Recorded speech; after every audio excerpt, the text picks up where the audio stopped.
नमस्कार, मैं प्रदीप कुमार और आप देख रहे हैं राष्ट्रीय समर्पण टाइम्स न्यूज चैनल। राष्ट्रीय समर्पण टाइम्स न्यूज चैनल में आपका बहुत बहुत स्वागत है। बात कर लेते हैं खबरों की।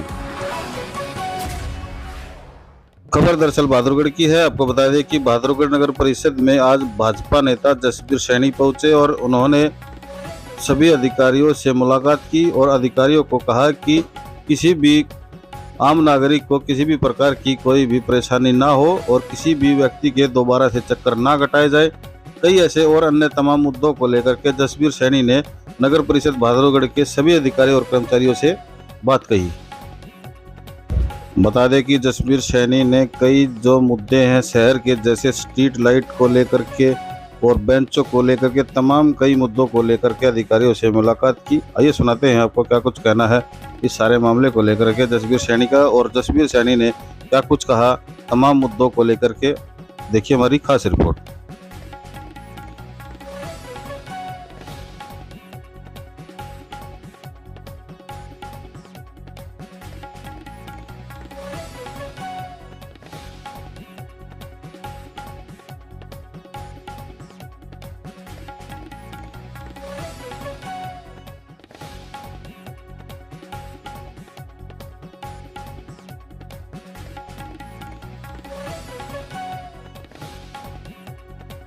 जी सरजू जी, मैं आज बहादुरगढ़ परिषद में तो सेवा के साथ आज नगर परिषद में हम पहुंचे दौरा करने के लिए, और जितने भी डिपार्टमेंट हैं उन अधिकारियों से बात की और उनसे एक ही आग्रह किया कि जिस प्रकार प्रदेश की नायाब सरकार ईमानदारी से काम कर रही है, आप लोग भी बहादुरगढ़ में अधिकतर काम जो होते हैं वो नगर परिषद के द्वारा होते हैं, तो लोगों का सम्मान करें, उनकी बात को सुने और उनके कामों को करने का काम करें। और मुख्य तौर पे जैसे स्ट्रीट लाइट की समस्या है या सफाई की समस्या है, सरकार ने हरियाणा स्वच्छ ऐप बना रखी है जिस पे आप ऑनलाइन शिकायत डाल सकते हैं। तकरीबन देखने में आया है कि कोई भी आमजन जो शिकायत डालता है इन ऑनलाइन पे, तो ये अधिकारी उसका समाधान किए बिना उस फाइल को क्लोज कर देते हैं। ऐसा ना करें। जिसकी भी शिकायत ऑनलाइन पे आती है, चाहे सफाई संबंधित हो या स्ट्रीट लाइट संबंधित, उसको समाधान करने के बाद उसको क्लोज करें, ये मेरा आग्रह रहेगा। उसके बाद अभी जैसे वार्डों में रिपेयर के काम चल रहे हैं और पुराने बेंचों को उठवाया जा रहा है, नए बेंच रखवाए जा रहे हैं। हमें नए बेंच रखवाने से कोई एतराज़ नहीं, नए रखवाएं, अच्छी बात है जहाँ जरूरत हो, लेकिन पुरानों को भी रखे रहने दें। अब ये नहीं पता पुराने बैंक नगर परिषद के खाते में जमा होंगे या ठेकेदार के खाते में जमा होंगे या वो कहाँ जमा होंगे, तो इस बात पे मैं अधिकारियों को कहना चाहता हूँ, इस पर विशेष ध्यान दें। उसके बाद है भाई अपना जहाँ जहाँ भी रिपेयर के काम चल रहे हैं, जो बयान पीछे आए नेताओं के कि हम ड्रेन का भी रिपेयर करेंगे, खड्डे भरेंगे, शहर के भी खड्डे भरेंगे, तो मेरी इनसे प्रार्थना है कि सिर्फ बयान देने से काम ना चले। जहाँ भी काम हो उससे पहले का फ़ोटो और बाद का फ़ोटो वो फाइल में लगे, ठेकेदार उसको लगाए कि मैंने ये पैच वर्क किया है, ताकि गुणवत्ता भी हो विकास कार्यों की और एक ईमानदारी भी हो। ये ना हो कि कहीं भी 2 पैच भर के और 20 पैचों का बिल बनवा ले, ऐसा ना हो।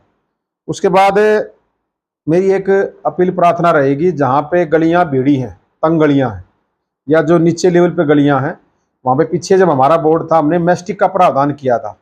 आपने देखा होगा पूरे शहर में मैस्टिक लेन पर में भी मैस्टिक गलियाँ बनाई गई थी। मैस्टिक गली बनने में ना तो किसी का मकान दबता है और ना किसी का पानी का सीवर का कनेक्शन, क्योंकि जब इसी गली को उखाड़ोगे आप तो पानी सीवरेज कनेक्शन भी टूटते हैं, नुकसान होता है और लोग भी आपस में झगड़ा करते हैं, भाई मेरे यहाँ नीचा छोड़ दिया, मेरे यहाँ ऊंचा कर दिया। तो उन चीज़ों से बचने के लिए मेरी अधिकारियों से प्रार्थना है कि जहाँ आपको लगता है गलियाँ तंग हैं और जहाँ मकान नीचे है, वहाँ मैस्टिक का एक अच्छा प्रावधान है जिसमें कॉस्ट भी कम आती है।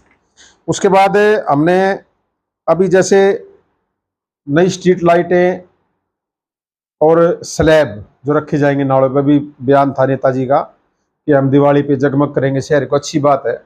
पहले तो जो पुरानी खराब उनको ठीक करवा दो। और मेरी आमजन से अपील है, जो नगर परिषद जिसने ठेका ले रखा है स्ट्रीट लाइट ठीक करने का, ये जो आपके नीचे काम करते हैं कर्मचारी, ये लाइट को उतार लाते हैं ठीक करने के नाम पे, लेकिन वो लाइट फिर दोबारा उस जगह लगती नहीं। इसलिए मेरी आमजन से भी अपील रहेगी कि आप लाइट को ना उतारने दें।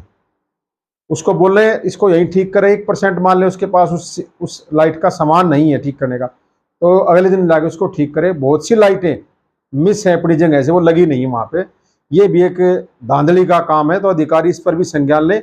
ये जवाबदेही ठेकेदार की होनी चाहिए। कोई भी लाइट अगर मिस होती है तो उसका मतलब उसके कर्मचारी ने वो लाइट उतारी। कई लाइटें तो हमने सुना भी कबाड़ी को बेच देते हैं, पुरानी लाइटें जो होती हैं, उन्हें पता नहीं लग जाएगी यहाँ पे। ऐसा ना हो, पुरानी लाइटों को ठीक करवा के वो उनको चालू किया जाए। उसके बाद मैंने ये कहा है कि वार्डों में जितने सफाई कर्मचारी हैं, प्रत्येक वार्ड में बहादुरगढ़ में, उनका एक जो चौक है बोर्ड पे लगाया जाए कि इस वार्ड में इतने सफाई कर्मचारियों की संख्या है और ये सुपरवाइजर है। बाकायदा उसका मोबाइल नंबर भी हो, ताकि आमजन को कोई शिकायत अगर करनी है तो वो वहीं अपने वार्ड में उन नंबर नोट करके और वो अपनी शिकायत को कर सके। और उसमें पारदर्शिता भी आएगी। अभी यही नहीं पता किस वार्ड में कितने मेंबर लगे हुए हैं सफाई कर्मचारी। जहाँ जरूरत 10 की है वहाँ 8 लगे हुए हैं, जहाँ जरूरत 15 की है वहाँ 10 लगे हुए हैं। तो ये काम भी अधिकारियों से हमने बोला है करें। और जो शौचालय ने बनाए हैं सफाई अपने जो ड्रेन पे, वहाँ भी प्रॉपर तरीके से सफाई हो। ये नहीं है कि शौचालय बना के छोड़ दिए, वो तो लोगों ने हैंड ओवर कर रखे हैं। जो मार्केट के लोग हैं बाजार के, वो खुद उन्होंने अपना आदमी रख रखा है। लेकिन ये नगर परिषद की जिम्मेदारी है कि जो भी शौचालय वो बना रहे हैं वहाँ पे नियमित रूप से एक सफाई कर्मचारी वहाँ पे हो, ताकि वहाँ पे गंदगी ना फैले। और उसके बाद जो शिकायतें सीएम जन संवाद में आती हैं, चाहे हमारे द्वारा दी गई चाहे किसी और के द्वारा दी गई, हमें देखने में आया कि ये अधिकारी उसका जवाब खुद लिख के भेज देते हैं बिना समाधान किए। सिर्फ फ़ोन पे मैसेज आता है, भैया आपकी ग्रीवेंसी नोट हो चुकी है, फिर उसका समाधान कर दिया गया। ऐसा ना करें, उसकी हम रिपोर्ट तैयार कर रहे हैं। और सीएम साहब से भी हम ये दरख्वास्त करेंगे, जो अधिकारी इसमें कोताही बरते या अपने आप जवाब लिख के भेजे, उसके खिलाफ सख्त कार्रवाई करें। जो काम आपके हाथ का होने का है उसका हाँ भरें। और नगर परिषद में एक बात कहना चाहता हूँ अधिकारियों को, यहाँ किसी का दबाव मारने की जरूरत नहीं है। ये सत्ताएं आती जाती रहती हैं। पहले हम भी रहे हैं 2 बार इस यहाँ पे नगर परिषद में बोर्ड में, अब कोई और है, आगे कोई और आएगा। तो ये कोई ये सोच के आए यहाँ पे नगर परिषद में किसी को ये वहम हो गए हमारी दाद लाई सीट है, ऐसा कभी नहीं होता। और अधिकारियों को कहना चाहता हूँ, आप ईमानदारी से काम करें, सरकार आपके साथ खड़ी है। आपको अगर कोई अनावश्यक दबाव डालता है, क्योंकि हमें सुनने में आया है कई अधिकारियों पर ये कहा जाता है कि आपने फलाने का काम क्यों किया, ढिकड़े का काम किया, वो क्या लग रहा है। समय आने पे इनको यही बताएंगे हम क्या लग रहे हैं, और समय आने पे काम तो करने पड़ेंगे। सरकार बनी है काम करने के लिए। ये चलो ठीक है, कई बार हो जाता है, लोगों से भी गलतियां हो जाती हैं। ये अब राम को दोष दें या लक्ष्मण को दें, किसको दें हम। ये चलो कोई बात नहीं, समय ये बीत जाएगा। समय कभी स्थिर नहीं रहता और ना कभी पद पे कोई स्थायी रहता है। लोग बदलते रहते हैं, पद वही रहता है, लेकिन लोगों के चेहरे बदलते रहते हैं। तो उनसे भी ये आग्रह करूंगा कि ये खामखा की बातों को छोड़ के अधिकारी अपना काम ईमानदारी से करें। और एक बात स्पष्ट तौर पे कहना चाहता हूँ नगर परिषद अधिकारियों को, लोगों की बात सुने। और कोई अधिकारी इस मंशा से यहाँ नगर परिषद में आया कि मैं गलत काम करूंगा, तो उसको यहाँ चलता किया जाएगा, ये भी कहना चाहता हूँ। गलत काम नहीं होने देंगे, ईमानदारी से काम करो, लोगों की बात को सुनो, लोगों को मान सम्मान दो। कोई उनको बात काम अगर नहीं होने का उनको स्पष्ट बताओ, उनके चक्कर ना कटवा के। अभी एक लेडीज घूम रही है, अभी मिलूंगा उससे नीचे में, उसको 1 हफ्ता हो गया चक्कर काटते। मेरी सभी डिपार्टमेंटों से प्रार्थना है, नगर परिषद जो है डिपार्टमेंट, किसी को चक्कर ना कटवाने से अच्छा उसको स्पष्ट बता दे कि आपका काम ऐसे होगा। और मेरी पुनः आपके माध्यम से नगर परिषद अधिकारियों से मैं अपील प्रार्थना करता हूं कि मेरी बात पे गौर होगा और ये बातें आप करेंगे। और दीपावली की मैं सभी नगर परिषद के कर्मचारियों को बधाई भी देता हूं। और समय समय पर हम नगर परिषद में इसी तरह आते भी रहेंगे, दौरा करते रहेंगे। जहाँ कमियाँ लगेंगी, जिस अधिकारी की हमें लगेगा ये काम नहीं कर रहा, सरकार की छवि खराब कर रहा है, उसकी रिपोर्ट हम सीधे सीएम साहब को देंगे। और पुनः दोबारा आपको कहना चाहता हूँ, किसी भी अधिकारी को दबाव में आने की जरूरत नहीं है, ईमानदारी से अपना काम करें। हम जनहित के काम कहते हैं, कोई निजी काम नहीं कहते। और सफाई जो एक विषय है बहादुरगढ़ में, 3.25 करोड़ का ठेका है, सबसे मेन मुद्दा है। जो लोग अपने घरों में सफाई करवाते हैं, और पार्षदों से भी कहना चाहता हूँ, आपको मौका मिला है, भगवान ने मौका दिया सेवा का, एकजुट रहोगे तो काम करवा लोगे। एकजुट रह के अपनी जनता की बात को यहाँ मजबूती से रखें और अपने वार्डों में लोगों के काम करने का काम करें। हमने देखने में आया, हम जब भी किसी वार्ड में दौरे पे जाते हैं तो वहाँ का जनप्रतिनिधि सक्रिय हो जाता है। अरे आप सक्रिय पहले हो जाओ भाई, हमें किसी जनप्रतिनिधि से कोई देश भावना नहीं है। हमारी ड्यूटी है शहर में गाँव में काम करवाने की। सरकार आप लोगों ने बनाई है, मुख्यमंत्री जी का आशीर्वाद है, इसीलिए हम जनहित की समस्याओं को सुनते हैं और उनका अधिकारियों से बात करके उनका समाधान करवाने की कोशिश करते हैं। नेताओं से अपील करूंगा, नारियल फोड़ने की बजाय विकास कार्य गुणवत्ता पर ध्यान दें। नायब सरकार ईमानदारी से पैसा खर्च रही है।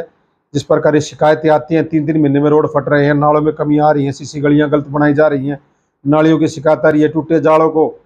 तो मेरी ये प्रार्थना है कि काम ईमानदारी से करें ताकि वो लंबे समय तक चले। ठेकेदारों से प्रार्थना करूंगा आपके माध्यम से कि अच्छा काम करें धरातल पे।